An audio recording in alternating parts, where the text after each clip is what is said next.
राधे राधे दोस्तों, हमारे चैनल में आपका स्वागत है। आज हम आपको एक नई कहानी पश्चिम झील और सफ़ेद नाग की कहानी सुनाने जा रहे हैं। कहानी को आप पूरा अंत तक सुनिए और हमें कमेंट करिए कि आपको यह कहानी कैसे लगी। तो चलिए कहानी को सुनाना शुरू करते हैं। पूर्वी चीन के हानचाओ शहर में स्थित पश्चिम झील अपने असाधारण प्राकृतिक सौंदर्य के कारण विश्वविख्यात है। 14वीं शताब्दी में इटली के मशहूर यात्री मार्को पोलो जब हानचाओ आया, उसने पश्चिम झील की खूबसूरती देखकर उसकी इन शब्दों में सराहना की कि जब मैं यहाँ पहुँचा तो लगा जैसे मैं स्वर्ग में आ गया हूँ। पश्चिमी झील पूर्वी चीन के जेजियांग प्रांत की राजधानी हानचाओ शहर का एक मोती मानी जाती है। वह तीनों तरफ पहाड़ों से घिरी है। झील के पानी स्वच्छ और दृश्य मनमोहक है। चीन के प्राचीन महाकवि पाई चुई और सुतुगपो के नाम से नामांकित दो तटबंध पाई बंध और सुबंध झील के स्वच्छ जल राशि के भीतर दो हरित फीतों की तरह लेटे मालूम पड़ते हैं। तटबंधों पर कतारों में हरे भरे पेड़ खड़े झील के सौंदर्य में चार चांद लगा देते हैं। सर्दियों से बड़ी संख्या में कवियों और चित्रकारों ने पश्चिमी झील के सुंदर दृश्यों का कविता और चित्रों में वर्णन किया है। पश्चिम झील के 10 खूबसूरत दृश्य चीन में हर व्यक्ति की जुबान पर रहते हैं, जिनमें सुबांध का बसंती सौंदर्य, अनूठे प्रांगण में कमल का तालाब, झील की जल राशि पर शरतकालीन चांद की परछाई, टूटे पुल पर बर्फ की खूबसूरती, बीलों पेड़ों के झुंड में कोयल की मदिरा कूक, कमल तालाब में सुनहरी मछलियों का दर्शन, त्रिप गोंडों के बीच पानी पर चांदनी, लेफंड पगोड़ों पर सूर्यास्त का अनोखा दृश्य, नानपीन मठ में संध्या बेला की घंटी तथा दूर पर्वत शिखर पर मेघों का मनोहर आच्छादन शामिल है। पश्चिम झील के बारे में अनेक मनमोहक लोक कथाएं प्रचलित हैं, जिनमें से टूटे पुल पर बर्फ नमक सौंदर्य में चर्चित टूटे पुल से जुड़ी एक लोक कथा आज तक चीनियों में असाधारण रूप से लोकप्रिय है। इस कथा में सफेद नाग से मानव सुंदरी में परिवर्तित एक युवती और शयुष्यान नाम के युवक के सच्चे प्रेम का वर्णन किया गया है। दोनों की पहली मुलाकात इस टूटे पुल पर ही हुई थी।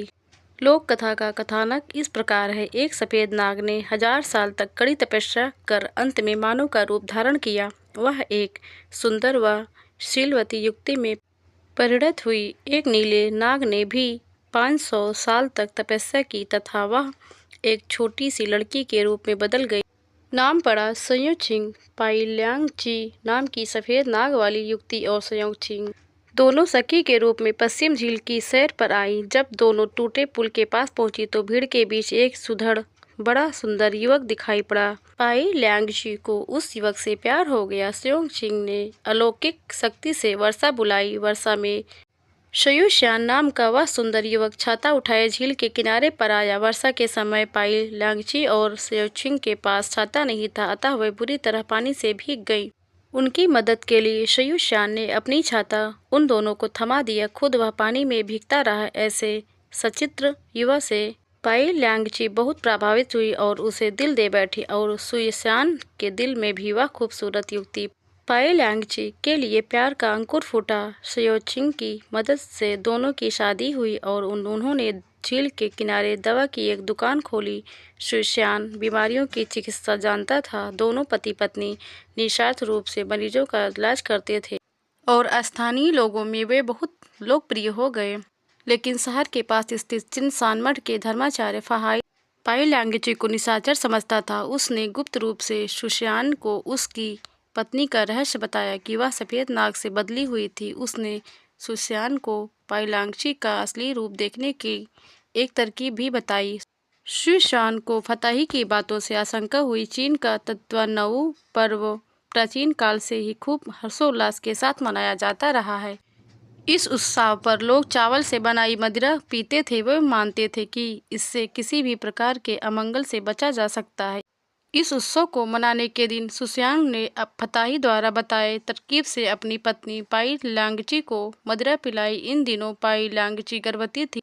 मदिरा उनके लिए हानिकारक थी, लेकिन पति के बारंबार कहने पर उसे मदिरा का सेवन करना पड़ा। मदिरा पीने के बाद वह सफेद नाग के रूप में बदल गई, जिससे भय खाकर शयुष्यान की मौत हो गई। अपने पति की जान बचाने के लिए गर्भवती पाई ल्यांगची हजारों मील दूर तीर्थ खुनलुन पर्वत में रामबाण और सिद्धि ग्लोदम की चोरी करने गई। ग्लोदम की चोरी के समय उसने जान हथेली पर रखकर वहां के राक्षसों से घमासान युद्ध लड़ा। पाइलांग जी के सच्चे प्रेम भाव से प्रभावित होकर राक्षसों ने उसे रामबाण औषधि भेंट की। पाइलांग जी ने अपने पति की जान बचाई।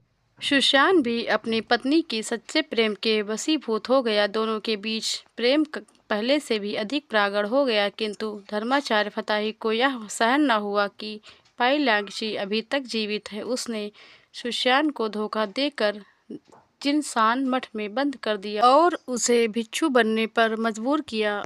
इस पर पाइलांग जी और सयोचिंग को अत्यधिक क्रोध आया। दोनों ने जल जगत के सिपाहियों को लेकर जिनसान मठ पर हमला बोलकर सुशान को बचाना चाहा। उन्होंने बाढ़ बुलाकर मठ पर धावा करने की कोशिश की, लेकिन धर्माचार्य फताही ने भी दिव्य शक्ति दिखाकर हमले का मुकाबला किया। क्योंकि पाइलांग जी गर्भवती हुई थी और बच्चे का जन्म देने वाली थी, इसीलिए वह फाही से हार गई और सयोचिंग की सहायता से पीछे हटकर चली गईं। वे दोनों फिर पश्चिमी झील के टूटे पुल के पास आईं। इस वक्त मठ में नजरबंद हुए सुशान मठ के बाहर चली युद्ध की गड़बड़ी से मौका पाकर भाग निकला। वह भी टूटे पुल के पास जा पहुंचा। संकट से बचकर पति पत्नी दोनों को बड़ी खुशी हुई। इस बीच पाइलांग जी ने अपने पुत्र को जन्म दिया, लेकिन बेरहम फाही ने पीछा करके पाइलांग जी को पकड़ा और उसे पश्चिमी झील के किनारे पर खड़े लेफड़ पोंगड़े के तले दबा दिया और यह श्राप दिया कि जब तक पश्चिम झील का पानी नहीं सूख जाता और लेफड़ पोंगड़ा नहीं गिरता, तब तक पाइलांग जी बाहर निकलकर जग में नहीं लौट सकती। वर्षों की कड़ी तपस्या के बाद सयोचिंग को भी सिद्धि प्राप्त हुई। उसकी शक्ति असाधारण बढ़ी। उसने पश्चिम झील लौटकर धर्माचार्य फाही को परास्त कर दिया। पश्चिमी झील का पानी सोख लिया और लेफड़ पोंगोंडा भी गिरा दिया एवं सफ़ेद नाग वाली पाइलांग जी को बचाया। यह लोक कथा पश्चिमी झील के कारण सदियों से चीनियों में अमर रही और पश्चिम झील का सौंदर्य इस सुंदर कहानी के कारण और प्रसिद्ध हो गया। दोस्तों, आपको यह कहानी कैसे लगी आप हमें कमेंट करके ज़रूर बताएं।